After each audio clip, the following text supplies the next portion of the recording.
एक और बड़ी खबर आपको बता दें, ज्ञानवापी मामले में हिंदू पक्ष की तरफ से नई याचिका दायर की गई है और यह मांग की गई है कि अजय मिश्रा अकेले रिपोर्ट सौंपें। ज्ञानवापी मामले में हिंदू पक्ष की तरफ से नई याचिका दायर की गई। अब देखिए इसके पीछे तर्क क्या दिया गया है हिंदू पक्ष की तरफ से। वो ये तर्क दिया गया है क्योंकि जब कोर्ट कमिश्नर अजय मिश्रा थे तो शुरुआत के 2 दिन में बहुत खास सबूत पाए गए हैं।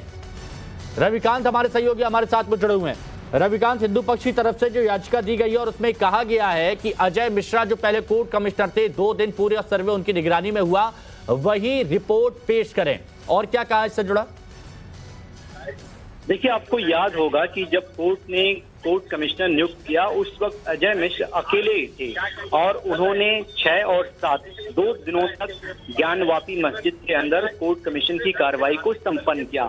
उसके तुरंत बाद ही अजय मिश्र पर पर्सनल एलिगेशन लगाए गए मुस्लिम पक्ष के द्वारा कि वो एक पार्टी के रूप में काम कर रहे हैं और वो अपने कर्तव्यों का निर्वहन ठीक ढंग से नहीं कर रहे, इसलिए उन्हें तत्काल प्रभाव से हटाया जाए। बावजूद इसके कोर्ट ने उनको नहीं हटाया, उनके साथ 2 अतिरिक्त कोर्ट कमिश्नर को नियुक्त किया जिन्होंने कोर्ट कमीशन की कार्रवाई को पूरी तरीके से कंप्लीट किया।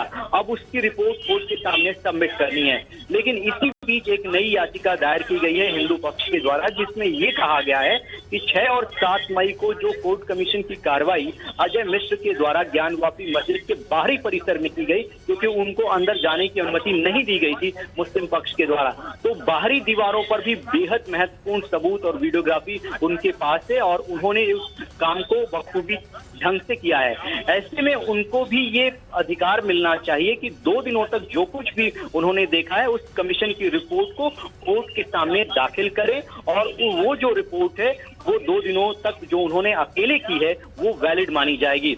उसके बाद आपको याद है हिमांशु कि अजय मिश्र को कल ही कोर्ट ने कार्य मुक्त कर दिया, तो कमीशन की जो फुल रिपोर्ट है अब विशाल सिंह को सबमिट करनी है, जिसके लिए उन्होंने कोर्ट से 2 दिनों का समय मांगा हुआ है।